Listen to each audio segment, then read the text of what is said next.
Bismillahirrahmanirrahim. Assalamualaikum warahmatullahi wabarakatuh. Selamat pagi semuanya. Semoga pada hari ini Ananda semua dalam kondisi sehat.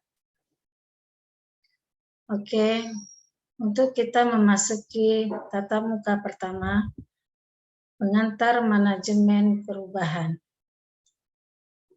Di sini Ibu akan menjelaskan pengertian dari manajemen perubahan. Pada hakikatnya, kehidupan manusia dan organisasi selalu bergerak dan diliputi oleh perubahan secara berkelanjutan. Perubahan terjadi karena lingkungan internal dan eksternal. Di sini artinya bahwa kita sebagai makhluk di dunia ini mau tidak mau harus mengikuti perubahan. Jadi, Ananda tidak bisa menentang perubahan yang terjadi, tapi kita harus mengikuti aluran perubahan itu sendiri. Kita harus cepat beradaptasi dengan perubahan yang terjadi. Jika kita tetap sebagai pemain dalam lingkungan tempat kita berada. Jika Ananda menentang perubahan nantinya, Ananda akan menjadi orang yang terbuang. Ananda hanya bisa menjadi sebagai penonton dalam arena yang ada di lingkungannya. Contoh sederhananya saja.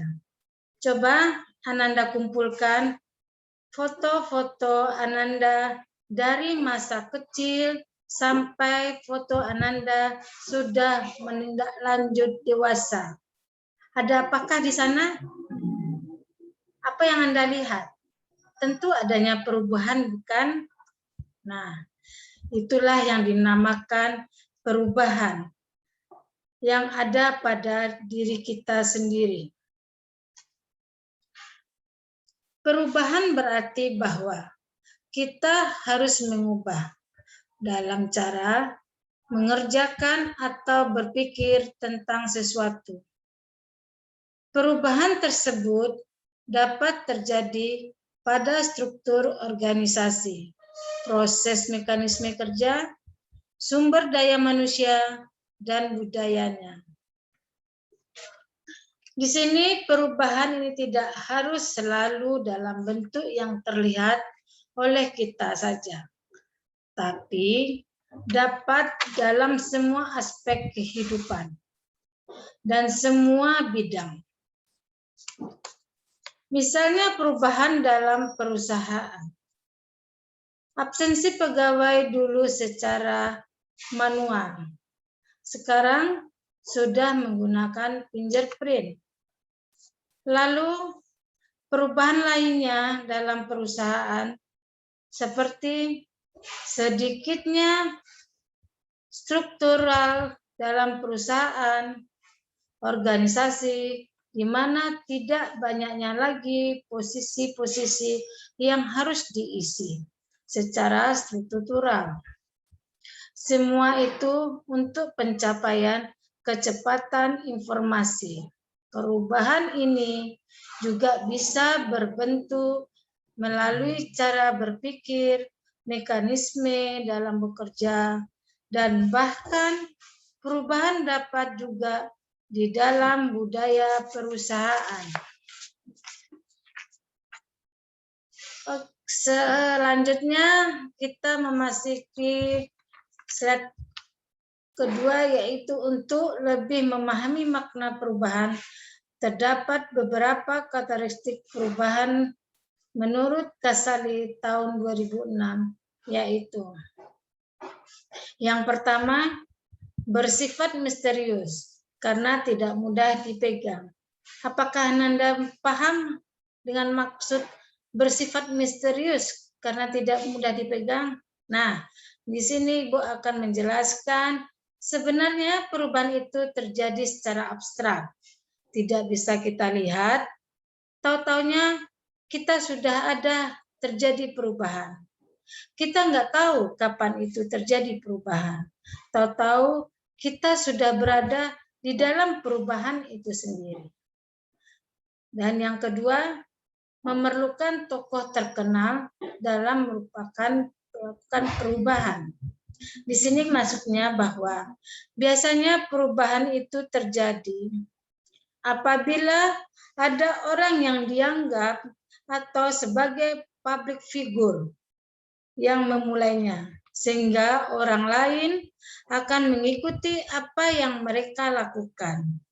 Misalnya, dulunya orang tidak mau menggunakan sepeda, namun Anda bisa lihat tentu kan, semenjak pasca COVID ini, sepeda sangat marak sekali digemari oleh kaum public figure, seperti artis, para pejabat, dan kalangan bawahan juga udah mulai memakai sepeda. Nah, itulah contohnya. Semua perubahan itu harus kita ikuti. Dan yang ketiga, tidak semua orang bisa diajak melihat perubahan. Di sini, karena perubahan itu tidak semua orang bisa menerimanya. Kenapa? Karena dia udah merasa nyaman berada di dalam zonanya sendiri. Jadi kita tidak bisa untuk merubah seseorang itu. Dan yang keempat, perubahan terjadi setiap saat secara berkontinu, berarti secara berketerusan. Dan kelima, ada sisi lembut dan sisi keras dalam perubahan. Di sini Ibu tidak akan memperjelaskan semuanya ya kepada Ananda. Jadi Ibu berharap kepada Ananda untuk bisa membaca buku-buku literatur-literatur tentang manajemen perubahan. Kenapa? Di dalam kita kelas daring ini keterbatasan waktu kita yang membatasinya. Jadi Ibu berharap Ananda harus aktif untuk menggali ilmu dan membaca lebih banyak lagi di luar sana ya. Oke. Untuk yang keenam, kita membutuhkan waktu, biaya, dan kekuatan. Ketujuh, dibutuhkan upaya khusus untuk menyentuh nilai dasar atau budaya korporat. Kedelapan, banyaknya diwarnai mitos. Yang kesembilan, perubahan menimbulkan ekspektasi yang dapat menimbulkan getaran, emosi, dan harapan. Dan yang terakhir ke-10, perubahan selalu menakutkan yang menimbulkan kepanikan. Slide selanjutnya tentang apa itu tujuan dari perubahan. Tujuan perubahan di satu sisi untuk memperbaiki kemampuan organisasi dalam menyesuaikan diri dengan perubahan lingkungan. Dan di sisi lain, mengupayakan perubahan perilaku karyawan untuk meningkatkan produktivitas. Perubahan harus dilakukan secara hati-hati dengan mempertimbangkan berbagai hal agar manfaat yang ditimbulkan oleh perubahan harus lebih besar daripada beban kerugian yang harus kita tanggung. Slide selanjutnya mengenai tentang sasaran dari perubahan. Sasaran perubahan itu ada beberapa 6 tahapan. Namun di sini Ibu tidak akan memperjelaskan dan Ibu berharap kepada Ananda agar bisa menguasai dan memahaminya nanti ya di dalam menjelaskan dalam ujian nantinya. Sasaran perubahan itu terdiri dari struktur organisasi, teknologi, pengaturan tata letak fisik ruangan kerja, sumber daya manusia, proses, budaya organisasi. Oke, kita masuk ke slide selanjutnya. yaitu perkembangan perubahan. Di sini yang dimaksud dengan perkembangan perubahan organisasi menurut Pornar tahun 1992 diklasifikasikan dalam 3 kelompok berdasarkan tahapan proses perkembangannya, yaitu sebagai berikut. Yang pertama, introduksi teknologi baru. Pada awalnya, perubahan ditunjukkan dengan adanya introduksi teknologi baru pada sekitar tahun 1980. Perkembangan teknologi dilakukan terus-menerus untuk meningkatkan efisiensi dan dalam banyak hal telah berhasil mengembangkan perusahaan. Yang kedua, total quality management. Total quality management dikembangkan antara lain oleh Edward Deming, yang merupakan usaha dalam keseluruhan organisasi untuk memperbaiki kualitas produk, proses, sumber daya manusia, dan lingkungan secara kontinu melalui perubahan struktur, sistem, praktek, dan sikap untuk meningkatkan kepuasan pelanggan dan meningkatkan daya saing perusahaan. Total quality management merupakan keberhasilan perusahaan-perusahaan di Jepang, tetapi pada perusahaan Barat tidak menunjukkan berkelanjutan. Yang ketiga, business process engineering. Business process engineering merupakan bagian dari total quality management yang menjalankan perubahan secara radikal, dramatis, dan fundamental. Tujuan dari business process engineering untuk perbaikan kinerja organisasi melalui efisiensi dan efektivitas proses bisnis yang mencangkup biaya, mutu, delivery, service, dan speed.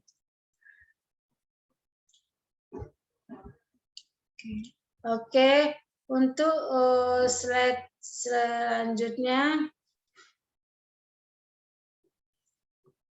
jenis-jenis perubahan.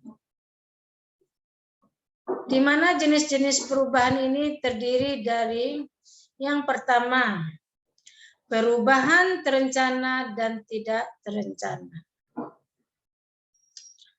Perubahan dapat terjadi pada kegiatan yang bersifat rutin dan kontinu, terutama pada kegiatan yang sifatnya strategik dan tidak berulang-ulang. Yang dimaksud dengan perubahan terencana di sini adalah aktivitas perubahan yang disengaja atau direncanakan dan berorientasi pada tujuan. Sedangkan perubahan tidak terencana merupakan pergeseran aktivitas organisasi karena adanya kekuatan eksternal yang berada di luar kontrol organisasi. Perubahan yang kedua yaitu perubahan inkremental dan fundamental.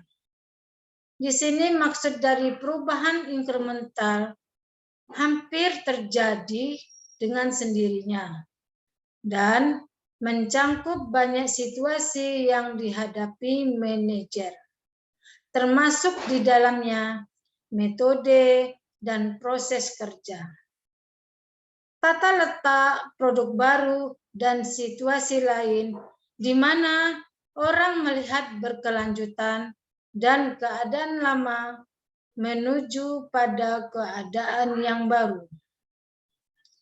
Perkembangan perubahan inkremental terjadi melalui evolusi, Tetapi perubahan tersebut tidak berarti mudah untuk dilaksanakan atau tidak akan menghadapi resistensi. Sifat perubahan inkremental dipengaruhi hubungan antara tingkat urgensi dengan resistensinya. Perubahan fundamental merupakan perubahan strategik, visioner, dan transformasional. Perubahan ini biasanya besar dan secara dramatis mempengaruhi operasi masa depan organisasi.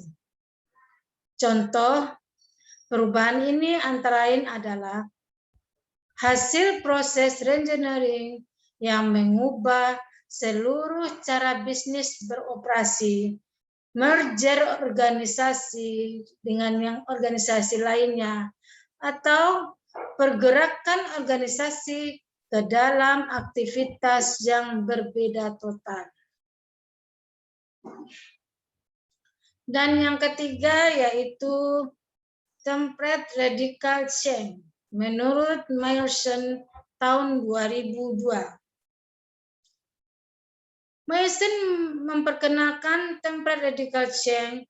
Ia berpendapat bahwa strategi perubahan merupakan suatu kontinu dan sifatnya sangat pribadi sampai pada saat umum.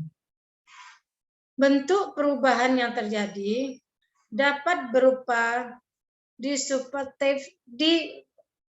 bentuk perubahan yang terjadi dapat berupa disruptive self-expression, verbalization, variable and opportunist, dan strategic alliance building.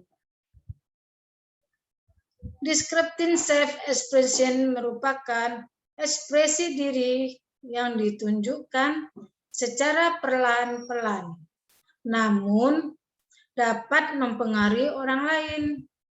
Kadang-kadang dilakukan secara sederhana, namun secara perlahan mengubah iklim kerja. Sedangkan variabilization merupakan upaya pembelajaran diri secara lisan untuk mengarahkan perubahan situasi. Orang dapat bereaksi atas pernyataan yang tidak diinginkan dan mengalihkan menjadi peluang untuk perubahan yang diharapkan akan diperhatikan oleh orang lain.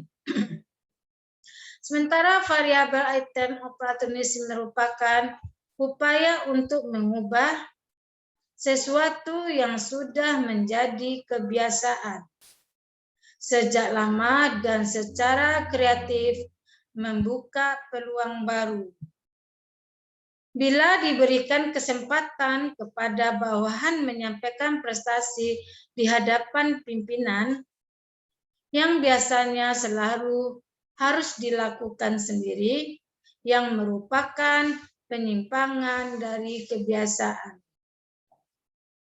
Strategi alliance building merupakan perubahan yang dilakukan dengan membangun kerjasama dengan orang lain untuk mendapatkan legitimasi akses sumber daya dan kontra, bantuan teknis, serta dukungan emosional.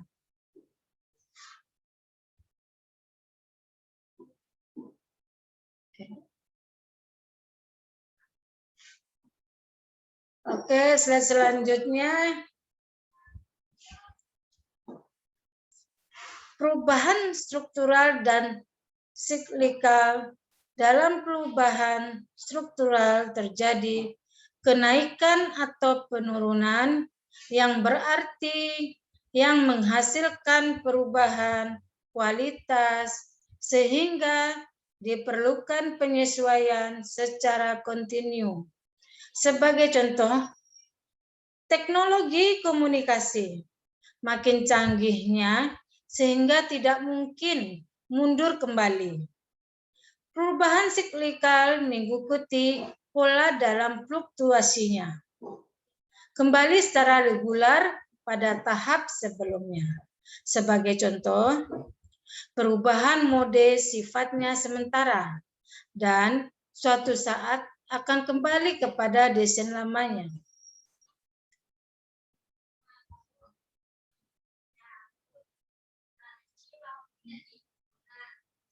Plan change dan emergent change. Perubahan terencana merupakan perubahan rutin atau berulang-ulang dan diprediksi dan dapat dikendalikan.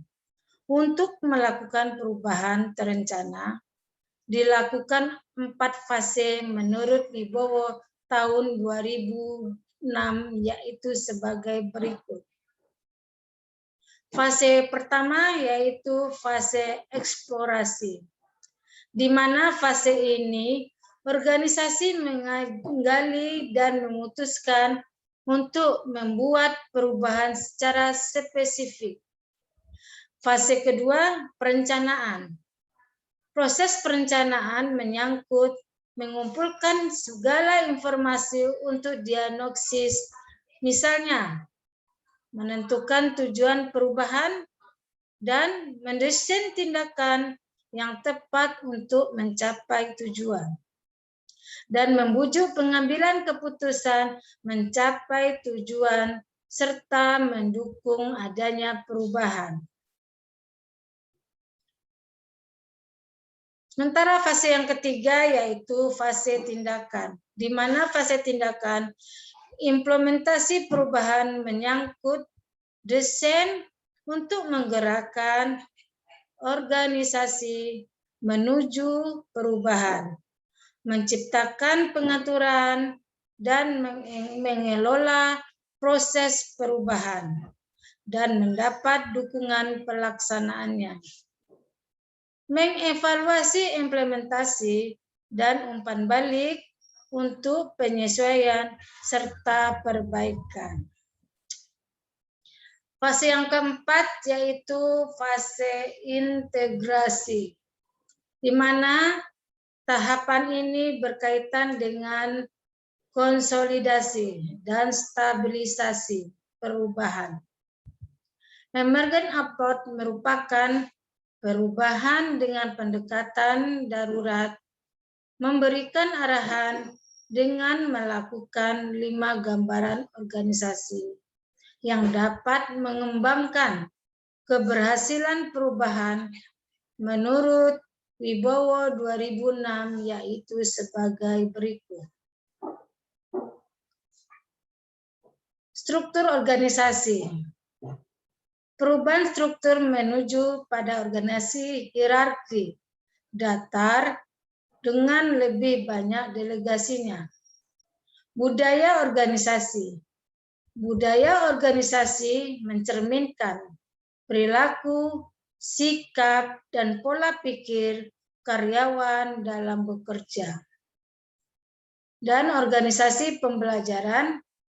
Pembelajaran yang memainkan peran kunci dalam menyiapkan orang melakukan perubahan atau menolak perubahan itu sendiri. Dan yang keempat dipengaruhi oleh perilaku manajerial, di mana dalam perubahan darurat memerlukan perubahan radikal dalam perilaku manajer. Kekuatan dan politik. Meskipun advokasi terhadap perubahan darurat cenderung melihat kekuatan dan politik dari perspektif yang berbeda. Mereka semua mengenal arti pentingnya perubahan yang harus dikelola agar perubahan menjadi efektif.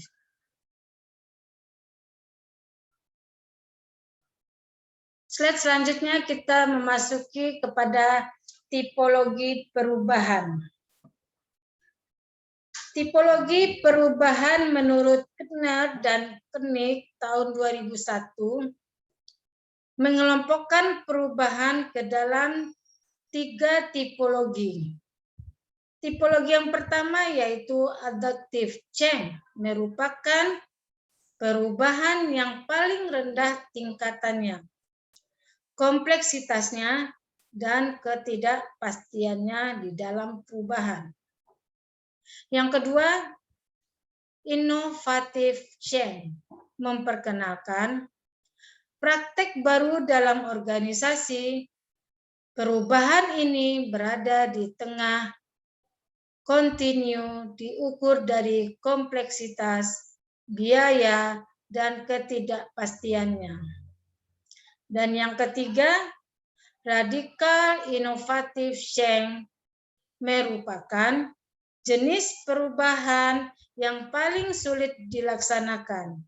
Dia cenderung paling menakutkan bagi manajer untuk melaksanakan karena memberikan dampak kuat pada keamanan kerja bagi karyawan.